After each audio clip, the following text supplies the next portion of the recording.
This is a Shares for Beginners quick tip. Essential lessons. Questions answered.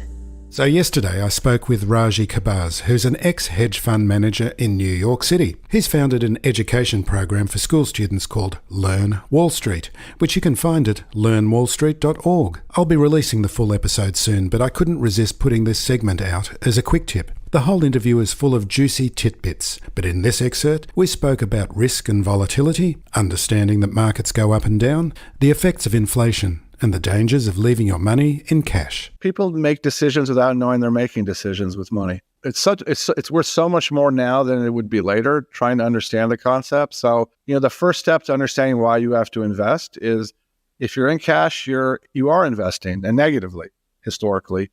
We show them interesting exhibits, like what a car costs in the 30s, what Harvard tuition was $800 or $400 a year in 1930. That has an impact on them because they kind of see what happens to money. If you had set aside $4,000 to buy a house in the 1930s, put that in cash instead of the house, and 40 years later, you're going to retire and use that money for a house, in New York, it buys you 1 month's rent in a one-bedroom apartment, right? It has an impact on them. But the challenge for the kids is you don't want to give them just exposure. You want to give them wisdom, right? Like a lot of programs are heavy on the knowledge part, theory. What is a PE? What is a stock? And we want to teach that together with, here's a life lesson, here's a case study. Why get bloodied in battle right away like we all had to do when you can learn from other people's failures and successes? They say the Wall Street is the Colosseum. Gladiators practice with wooden swords before they go fight. And these case studies are in a way practice for them. Understand in real terms what this means. And I think when they relate to that, it stays with them longer and it makes them want to take the other lessons.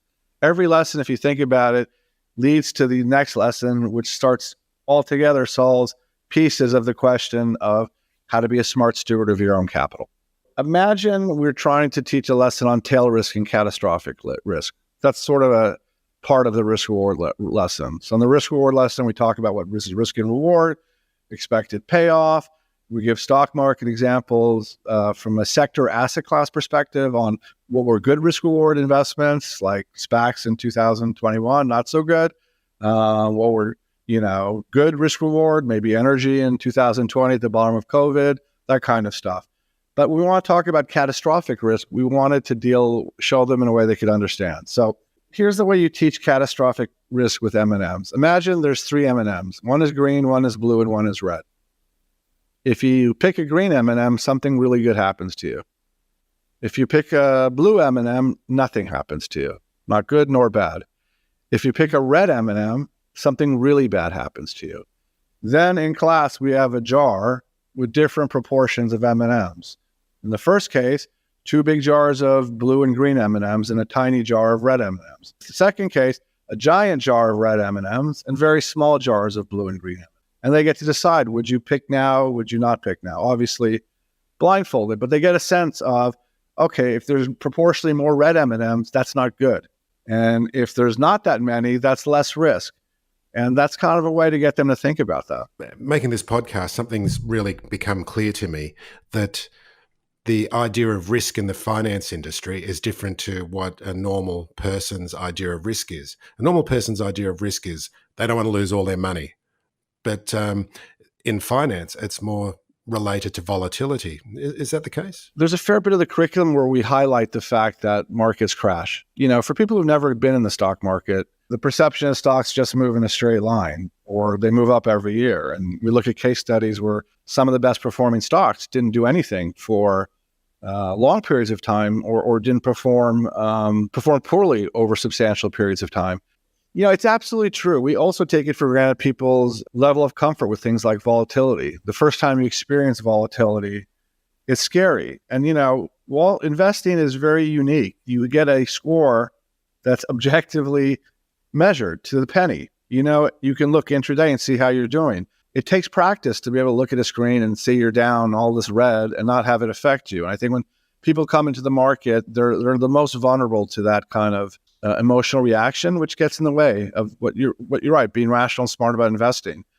I think when they understand it's not that unusual, you can point out once every 7 years you get a correction. Once every X years you get this much of a correction.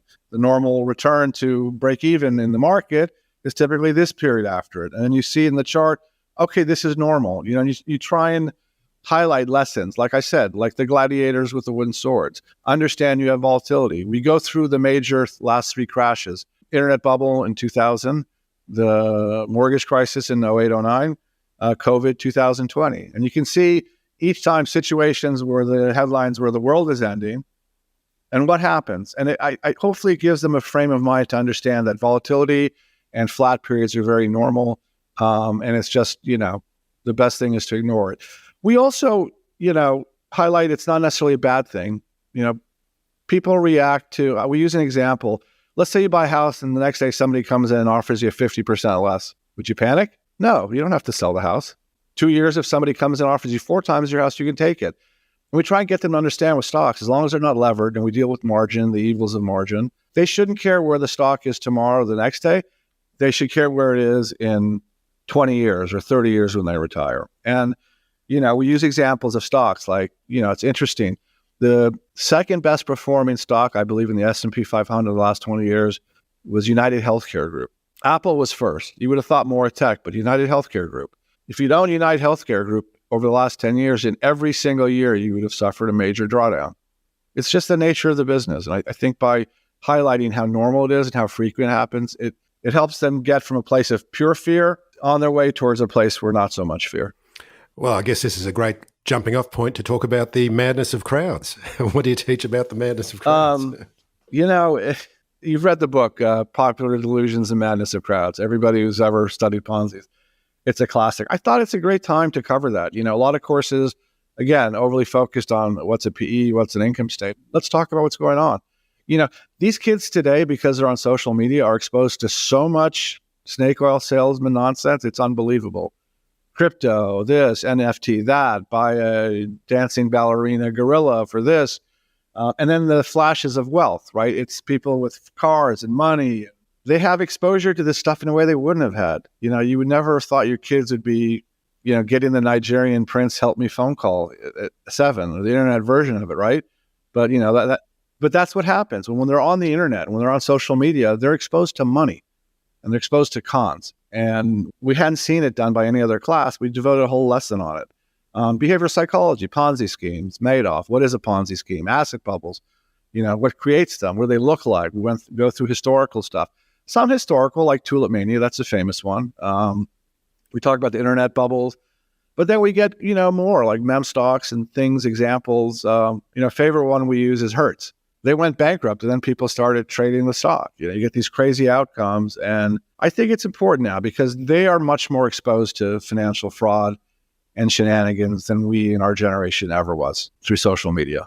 And it's also the desire to get rich quick. I mean, it's such a temptation, isn't it? They say the effect on young girls on social media is they want to lose weight and the unrealistic perceptions of their body. Well, social media also gives people unrealistic perceptions of how easy wealth is to create and how, what's the smart way of creating money?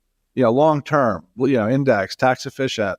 You don't need to be a gunslinger with all your money, but they're on there and their friends are making, all this money in 30 seconds. And they don't have the ability to process that and know how much nonsense and danger that is. And we devote a whole class to that. And I think it's also interesting because it highlights the importance that finance and business has a very strong psychology component that you don't see in things like math and physics and astronomy. And it's really good to underline the point that a return of, say, 12% per annum for 20, 30, 40 years is actually fantastic because... Unbelievable. It is. It's unbelievable if you can get that. Being young is a superpower because of it. You don't need to do, 25%. 50 years, they're 50. They can invest for 70, 80 years. And it's unbelievable what compounding looks like. I mean, I wish I would have paid millions if somebody told me this when I was 7, 8 years old. All that lingo gone into an S&P index fund. That's right. But people who aren't exposed to it, they hear 12% and they go, oh, that's not very much, is it? They just don't have that understanding. Well, it's one of the challenges of compounding. If you look at the mathematical graph of compounding, it doesn't look like it's doing anything for a long time. It gets bigger, and at the rate at which it gets bigger, because your capital, your profits are reinvested, and then those profits are reinvested. So there's that dynamic, and then there's the other challenges, which is panic emotions. It's easy to get shaken out. And knowledge. I think, people tell somebody, like inflation. I tell people inflation 2-3%. Like, what do I care? Well, 20 years, half your money's gone. I mean, my wife has friends who had money 40 years ago, and they don't trust the market or banks, and they put it in a safety deposit box. And it was a lot of money back then, and now it's not a lot of money. And it's kind of sad. Phil Muscatello and Finpods are authorised reps of Money Sherpa. The information in this podcast is general in nature and doesn't take into account your personal situation.